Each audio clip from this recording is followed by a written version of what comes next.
Hello my dear friends, you're on the Military Summary channel, and this video we're going to discuss the most important events that took place during the previous 12 hours. We have lots of very interesting updates, so let's start. Yesterday there was a very important call between the President of the United States of America, Donald Trump, and the President of Ukraine, Zelensky. And according to information we have, during this call, both presidents discussed lots of questions. Just finished a very good call with President Zelensky of Ukraine. It lasted about an hour, that was stated by Donald Trump, and I'll remind you that 2 days ago there was another call between Trump and Putin, and when talking about that call took around 2.5 hours. So we see that Trump spent much more time to discuss with Putin everything than to discuss this question and issues with Zelensky. Much of the discussions built on yesterday's call with President Putin to align the positions of Russia and Ukraine on their demands and needs. We know that currently both sides, the Russians and the Ukrainians, have their own needs. For example, the Russians' needs are to recognize territories they managed to capture since the beginning of the special military operation as the part of the Russian Federation. We are talking about DPR, LPR, we are talking about Zaporozhye, Kherson, and of course about Crimea. This is very important. Another thing is that the Russians want the sanctions to be lifted. But when talking about Ukraine, they have also lots of demands. One, their demands are to restore control and to restore Ukraine its sovereignty and territorial integrity by the level of 1991. Also, Ukrainians want to get all frozen assets of the Russian Federation, and we're talking about 300 billions. And of course, the Ukrainians want to join NATO and the European Unions. And when talking about Ukrainian demands, we see that most likely the Russians will never accept them. Despite this very difficult situation, we see that Donald Trump is very positive. We are moving in the right direction, and I have instructed Secretary of State Marco Rubio and National Security Advisor Michael Waltz to provide an accurate summary of the issues discussed. The statement will be released shortly. So this is the situation, and despite all problems that we currently see between the Russians and the Ukrainians, they managed to find solution, at least according to one issue. Zelensky backs Trump proposal to halt strike on energy assets. Ukrainian President Volodymyr Zelensky agreed to halt strikes on Russian energy assets, according to a person familiar with the situation, an initial step in US President Donald Trump's effort to end the 3-year war. So this is very important, and this article can't be read like a separate article, separate piece of news, because when talking about this situation, of course, we need to understand another statement that was made by the President of the United States of America. Donald Trump believes that if the United States owns Ukraine energy facilities, this will be the best means of protecting infrastructure. Trump told Vladimir Zelensky that the United States is ready to help manage electric and nuclear power plants in Ukraine. And when talking about electric and nuclear power plants in Ukraine, most likely Donald Trump first of all was talking about the Zaporozhye nuclear power plant. So as I understand, the deal is as following. Currently, this power station, according to the international law, belongs to the Ukraine and Ukraine. According to Russia, this power plant is located on the territory of the Russian Federation, and this power plant belongs to the Russian Federation. So as I understand, that as a temporary solution, the United States of America see the situation when they will own this, let's say, station, or they will at least control and operate this station, which will allow them to sell electricity both to the Russians and to the Ukrainians, and both the Russians and the Ukrainians will pay money to the United States of America. And you know that this deal can work, obviously, but I believe that if Trump will suggest this, and if both sides will be forced to, let's say, to sign all agreements regarding this nuclear power plant, let's say to settle at least the conflict in this side, then most likely the Russians will demand the same situation with the Nord Stream. The Russians can say that if you want to control the Zaporozhye nuclear power plant, or at least to operate with this, then you should do the same thing with the Nord Stream, and then you, the United States of America, should provide security guarantees to these pipelines, to the Nord Stream. Then we, the Russians, Russians will be able to continue selling gas to Europe. So I believe that this is going to be something like this. The deal about the Zaporozhye nuclear power plant is not going to be a deal just about this. This is going to be a very complex deal about a lot of assets, and not just on the territory of Ukraine, but all over the world, where we see conflicts between the Russians, between the Eastern countries and the Western countries, between the Russian Federation, the European Union, and the United States of America. But there are still a lot of red lines. For example, Zelensky stated that for him, territories are the red lines. Zelensky says occupied Ukrainian territories are a red line for Ukraine. Putin said earlier the new Russian territories are a red line for Russia. So which means that the war will continue until the position is changed or enforced, at least from one side. Another important insight we got from Moscow also during the previous 12 hours, very, let's say, Cross magazine newspaper to the Russian authorities published very interesting article. On the March 19th, President Vladimir Putin wants the US President Donald Trump to formally recognize all 4 Ukrainian regions that Moscow claimed as its own in addition to Crimea. So we are talking about Zaporozhye, Kherson, LPR and DPR. Another important thing, that in return for recognition, and if it happened in the near future, Kommersant said Putin would undertake not to lay claim to the Ukrainian port city of Odessa and other Ukrainian territory. So the Russians are saying, if you recognize everything right now, then we will not, let's say that the rest of Ukraine is also belong to the Russian Federation. So it's very simple, but it's something like this. Anyway, despite all these talks, all these political issues, besides the Russians and the Ukrainians continue the war, and during the previous 24 hours, both attack each other with a significant number of drones. As for the Russians, according to information we have, they attacked the settlement of Krapivnitsky. The sources are saying that the Russians managed to discover something like a railway train, the train with a significant number of munition, and that Ukrainians tried to redeploy from the western part of Ukraine towards the Zaporozhye region, where the Russians continue their offensive operation with the purpose to reinforce their troops on the ground.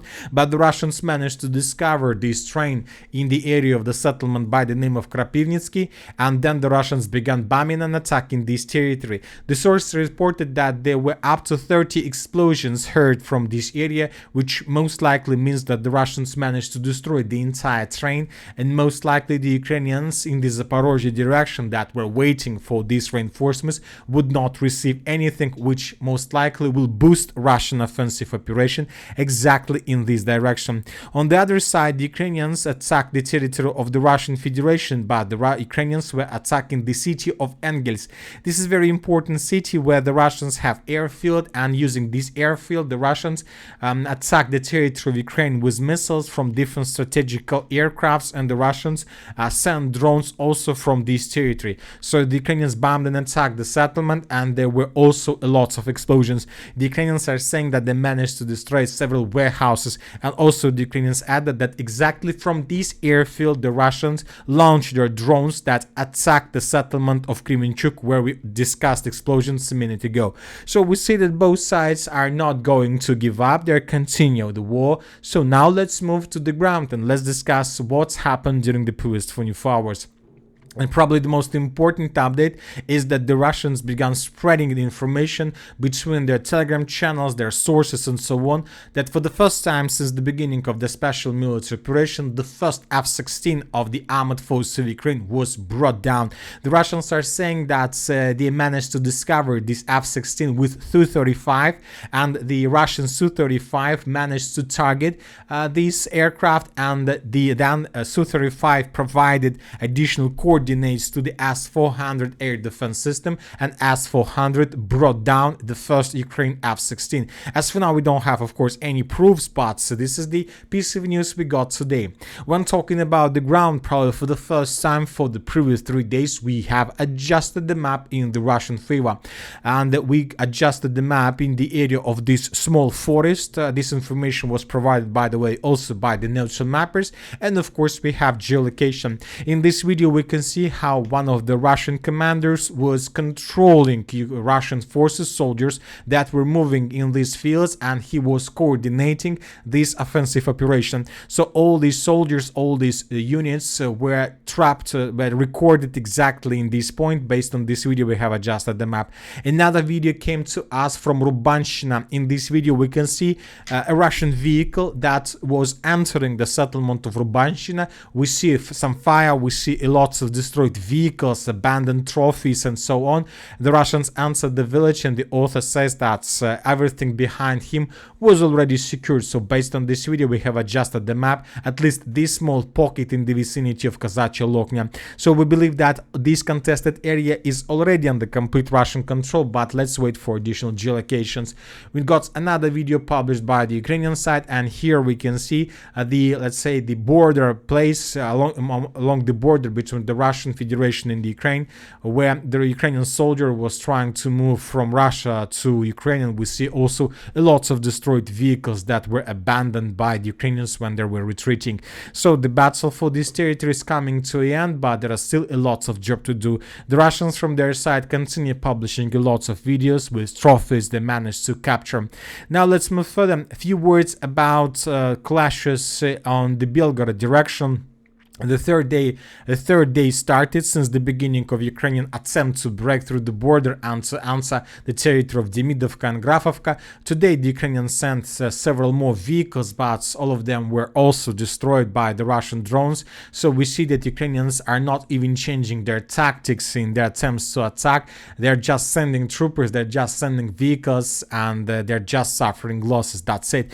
The only difference in comparison with the previous days is that Ukrainians decided to attack a bit in the southeastern direction, but here we can see the same story. Another vehicle crossed the border but was discovered by the Russian drones, and as a result of Lancet strike, this vehicle was destroyed, and then the Russians began bombing and attacking this territory with multiple launch rocket systems. Furthermore, the Russians continue artillery duels, and several artillery systems that provided or supported Ukraine offensive were also discovered and destroyed.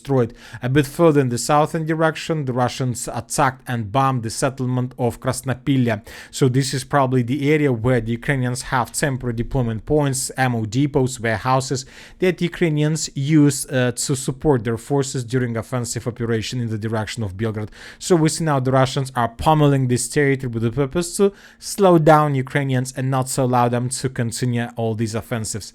Now let's discuss the situation in the northern Kupiansk direction, and according to different mappers, according to neutral mappers, and according to pro-Ukrainian sources, the Russians, as a result of offensive operation, managed to improve their positions to the west of the settlement by the name of Kamenka. So we see that the Russians are advancing. As for now, the Ukrainians do nothing to slow down the Russians. So we expect that in a week or in 2 weeks, this village would be taken by the Russians completely.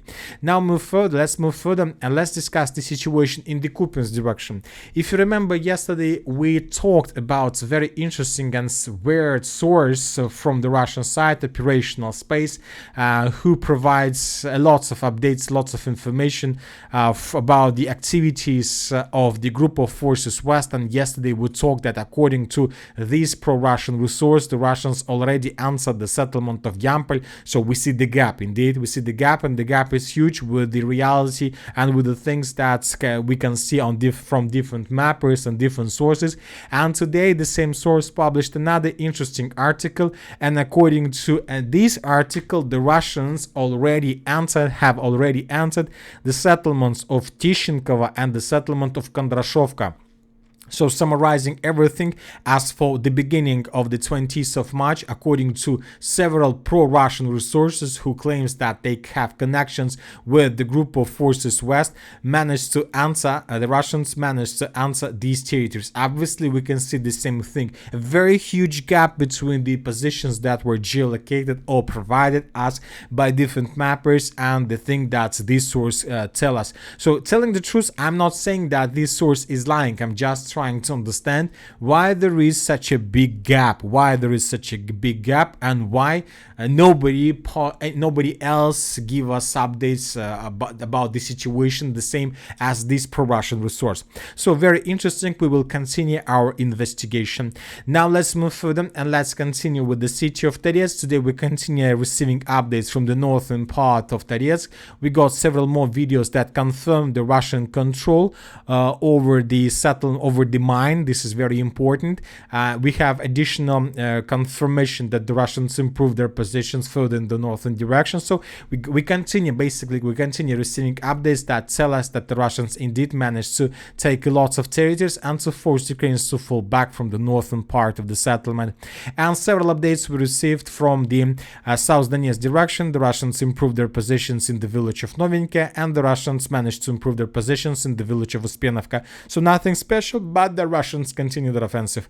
And several updates we received from the Zaporozhye direction. According to different sources and according to pro-Russian resources, today the armed forces of the Russian Federation managed to improve their positions a bit further and to take under complete control the village of Lavkova. As for now, without geolocations or without any confirmations from any other source, but anyway, we see that the Russians, after success that resumed their attempts to attack further in the northern area. And that's it for the short video. Military Summary channel reminds to condemn any violence in the world. Thank you for your watching. Subscribe to my channel, put your likes, join my Patreon, and have a good day. Bye bye.